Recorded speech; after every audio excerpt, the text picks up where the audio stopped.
حضور فرماتے ہیں کچھ لوگوں کو اللہ قیامت میں بغیر حساب کتاب جنت میں داخل کرے گا، فرشتے پوچھیں گے پل صراط سے ہوا ہے؟ وہ کہیں گے دیکھی نہیں۔ میزان عمل تلوائے؟ وہ کہیں گے دیکھا ہی نہیں۔ کیسے آ گئے؟ تو کہیں گے خدا کے فضل سے آ گئے۔ فرشتے پوچھیں گے تمہارا عمل کیا تھا؟ وہ کہیں گے کچھ بھی نہیں، عام لوگوں کی طرح نماز پڑھتے تھے، روزہ رکھتے تھے، حج فرض ہوا تو کیا، زکوٰۃ اگر ہمارے اوپر لاگو ہوئی تو دی، عام روٹین کے معاملات۔ تو فرمائے اتنی بڑی فضیلت کے بغیر حساب کتاب جنت، کوئی تو وجہ ہوگی۔ تو بندے عرض کریں گے وجہ ایک ہی تھی کہ رب جو ہمارے حق میں فیصلہ کرتا تھا ہم اس پر راضی ہو جایا کرتے۔ علامہ اقبال نے ایک بات لکھی ہے، اقبال کہتے ہیں جب میں لندن میں وکالت کرتا تھا تو ایک خاتون تھی، لیڈی بارنس اس کا نام تھا، چھوٹے موٹے مقدمات لے کے وہ میرے پاس آتی تھی۔ بی بی ایک ہوٹل چلایا کرتی تھی، اس کا خامن جو تھا وہ فوج میں ملازم تھا۔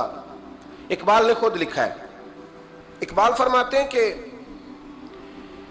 ایک دن وہ خاتون پھر کسی کیس کے سلسلے میں میرے پاس آئی، تو جب وہ آئی تو اس نے نقاب اوڑھا ہوا تھا، برقع کیا ہوا تھا۔ تو چونکہ اس نے نقاب اوڑھا تھا مسلمانوں کی نشانی تھی۔ نقاب اوڑھنا کن کی نشانی ہے؟ اللہ آپ کو خوش رکھے۔ تو کہتے ہیں وہ نشانی چونکہ اہل اسلام کی تھی تو مجھے تجسس ہوا۔ میں نے کہا لیڈی خیریت ہے؟ میم صاحبہ یہ برقع پہنا ہوا ہے؟ تو کہنے لگی ہنس کے اقبال مجھے پکا یقین تھا کہ آپ ضرور پوچھیں گے۔ تو میں نے کہا اچھا تو یہ برقع؟ تو کہنے لگی الحمدللہ میں مسلمان ہو گئی۔ تو میں نے فوراً کہا کہ آپ کا شوہر تو فوج میں ملازم ہے، فوجی کے لیے بدلنا اور پھر ملکی قانون اور یہ چیزیں۔ تو کہنے لگی اس نے مجھے کیا کہنا تھا، وہ خود کلمہ پڑھ گیا۔ تو کہتی ہیں میں اور متجسس ہوا، وہ کیس کی بات کرتی تو میرا تجسس بڑھ گیا۔ میں نے کہا تو کیس چھوڑ کے بتا کلمہ کیسے پڑھا؟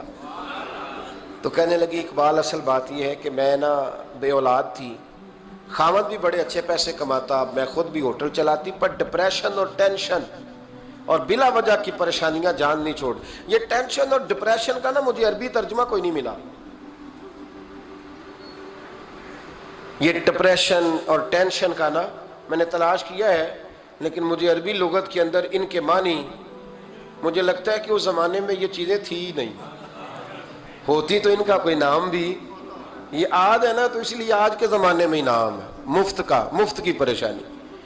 تو کہتی ہے مجھے ٹینشن اور ڈپریشن رہتی تھی ہر وقت، بڑی میں پریشان رہتی تھی۔ میرے ساتھ ایک عجیب واقعہ ہوا کہ میرے ہوٹل میں نا ایک بابا جی برتن مانجتے تھے، بوڑھے آدمی تھے، 70 سال کے قریب عمر تھی۔ ان کا ایک بیٹا تھا، ایک بہو تھی، ایک پوتا تھا، لیکن وہ بیچارے بیٹا بیمار رہتا تھا تو لہٰذا وہ خود مزدوری کرتے۔ کہتی ہیں ایک دن وہ بابا جی میرے پاس آئے، کہنے لگے میم صاحبہ 2-4 دن کی چھٹی چاہیے۔ تو میں نے کہا خیریت ہے؟ کہنے لگے میڈم میرا بیٹا فوت ہو گیا۔ بیٹا، آپ کو پتہ ہے باپ کا جنازہ پڑھنا آسان ہے، بیٹے کا جنازہ اٹھانا بڑا مشکل کام۔ کہتی ہے میں کچھ لکھ رہی تھی، میرے ہاتھ سے قلم گر گیا، میں نے خود گاڑی بھیجی، بابا جی گاؤں چلے گئے جہاں وہ رہتے تھے۔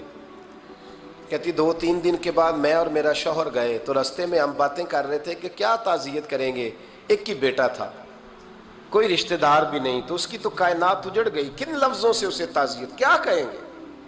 کہتے جب ہم گئے تو وہ ٹوٹی ہوئی چٹائی پہ بیٹھا تھا، کچھ لوگ قریب تھے، ہم نے جا کے کہا بابا آپ مسلمان ہیں، ہم آپ کو کیا نصیحت کریں، ایک ہی بیٹا تھا، کہ کس طرح کر کے ہم آپ کو تسلی دیں۔ تو کہتے ہیں اس نے آنکھیں کھولی، بوڑھی آنکھوں میں ایمان کی روشنی، کہنے لگا بی بی کیا تعزیت کی بات کرتی ہو، میں نے کوئی پیسے جمع کرا کے بیٹا لیا تھا، خدا نے فضل سے دیا تھا، عدل سے لے گیا ہے، میں اپنے رب کے فیصلے میں بڑا راضی ہوں، اللہ بڑا کریم ہے، وہ لے گیا، اس کا مال تھا۔ آپ یقین کریں ہمارے دیہاتی لوگ یہ کہا کرتے تھے، میں نے کانوں سے سنا ہے، ایک بوڑھے آدمی کا ایک دفعہ بیٹا فوت ہو گیا تو کسی نے اس سے کہا بابا چھوٹی عمر میں بچہ چلا گیا، تو مجھے لفظ نہیں بھولتے، کہنے لگے پتر اللہ دی فصل ہے، کچی وڈے تاں وی ہو دیئے۔ سنے آپ نے بھی کبھی یہ فکرہ، کچی وڈے تے پکی لے جائے تے تاں وی ہے جو ہو دی، تو جب اس کا جی چاہا وہ لے گیا۔ اللہ اکبر۔ وہ خاتون کہتی ہے کہ وہ بابا جی سے میں نے کہا کہ چلو آپ 1 مہینے کی چھٹی کر لے، تو کہنے لگا نہیں میڈم میں مسلمان ہوں، مفت کی روٹی نہیں کھاتا، مزدوری کر کے کھاتا ہوں، میں انشاءاللہ 2-3 دن کے بعد کام پہ آ جاؤں گا۔ کہتے ہیں وہ چند دنوں کے بعد آ گیا. اللہ کی قدرت کے ابھی 2-3 ماہ گزرے تھے پھر آیا. میڈم چھٹی چاہیے کچھ دنوں کی. میں نے کہا خیریت ہے؟ کہنے لگے وہ میری بہو بھی ہارٹ اٹیک سے فوت ہو گئی. کہتے اب میں بھی تڑپ گئی اور عیسائی ہو کہ میری آنکھوں میں آنسو آ گئے.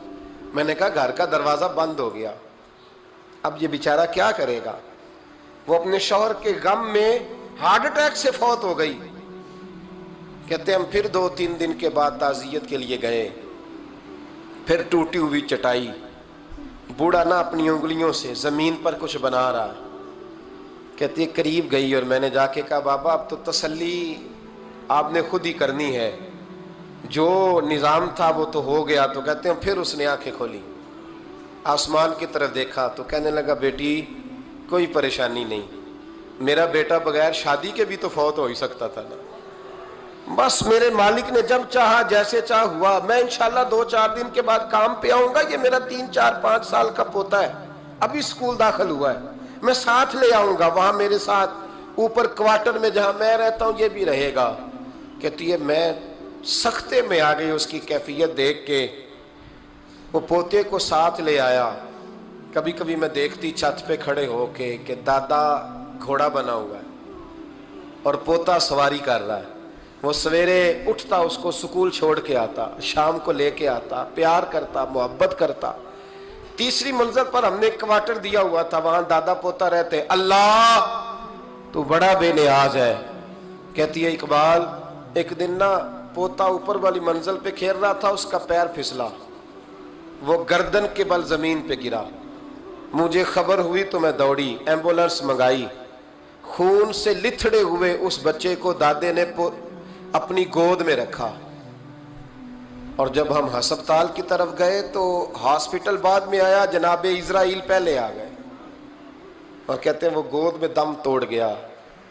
پھر دادے نے اسے اپنے ہاتھوں سے غسل دیا, پھر اس نے اپنے بوڑھے ہاتھوں سے قبر کھودی اور پھر مٹی ڈال کے کہنے لگا انا للہ وانا الیہ راجعون. جے سونا ہی میرے دکھ وچ راضی, جے سونا ہی میرے دکھ وچ راضی.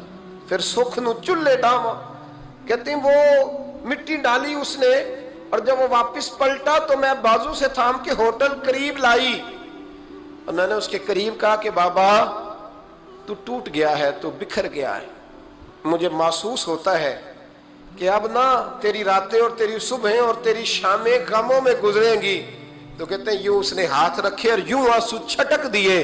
کہنے لگا میڈم کیوں میرے اندر کوئی عقیدہ نہیں, میں کوئی لوارث ہوں, میرا کوئی رب نہیں, میں کیوں پریشان رہوں گا؟ میں تو پکا ہوا پھل ہوں, تھوڑے دن گزرے گے قبر میں جاؤں گا, اور جب جنت میں جاؤں گا تو اللہ میری بیٹے سے بھی ملاقات کرائے گا, میرے پوتے سے بھی ملاقات کرائے گا, میرا رب ساری ملاقاتیں کرا دے گا. میں اپنے اللہ کی رضا پہ بڑا راضی ہوں. وہ خاتون کہتی ہے میرا اور میرے شوہر کا کلیجہ پھٹنے لگا. میں نے کہا بابا یہ جذبہ کہاں سے ملتا ہے, یہ سکون کہاں سے آتا ہے, یہ کیفیت کیسے ملتی ہے؟ مجھے کہنے لگا تو نے لینی ہے؟ میں نے کہا. تو کہنے لگا تو بھی گنبد خضرا والے نبی کا کلمہ پڑھ جا, تو بھی رسول اللہ کا کلمہ پڑھ جا.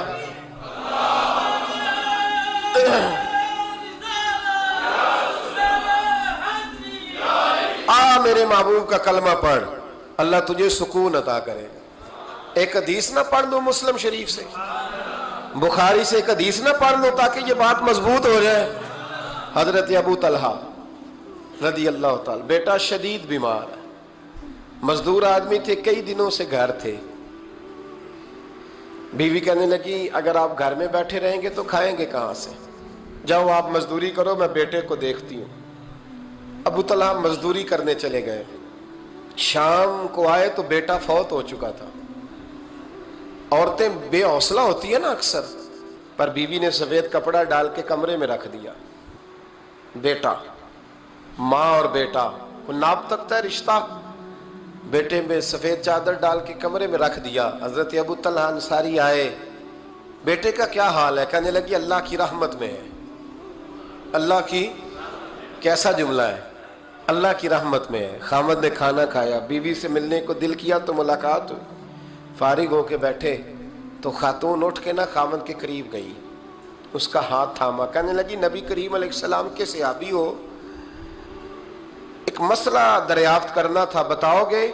کہ پوچھو۔ کہنے لگی اگر کوئی آپ کے پاس امانت رکھوائے اور پھر اپنی امانت واپس مانگے تو کیا کرو گے؟ حضرت ابو طلحہ کہنے لگے پوچھنے والی کیا بات ہے، جس کی امانت ہے واپس کر دیں گے۔ اب زوجہ روئی، اب صبر والی بی بی روئی، اب ماں روئی، آنسو ٹپکے، آنچل سے پوچھ کے کہنے لگی ابو طلحہ وہ بیٹا بھی اللہ کی امانت تھا اور رب اپنی امانت لے گیا ہے، اٹھو غسل کفن کا بندوبست کرو۔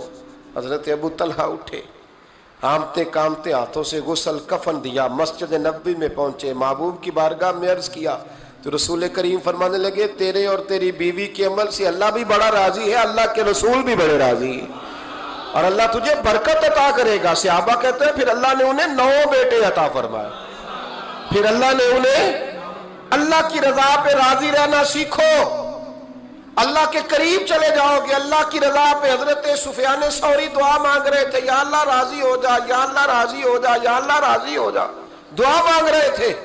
بی بی رابعہ بصری پردے کے پیچھے بیٹھی تھی، جب دعا لمبی ہو گئی تو کہنے لگی سفیان بس کر، کوئی اگلا لفظ بھی بول، بس کر۔ آپ فرمانے لگے تجھے کیا ہوا؟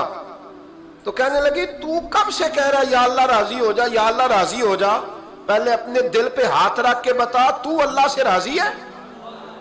تو راضی ہے اللہ سے؟ تو روز نہیں کہتا پیسے نہیں ہے میرے پاس مجھے دے، تو روز نہیں کہتا یا اللہ فلانی چیز کوئی نہیں دے، اے اللہ فلاں کو دے دیا مجھے کیوں نہیں دیتا معاذ اللہ، تو روز شکوے نہیں کرتا؟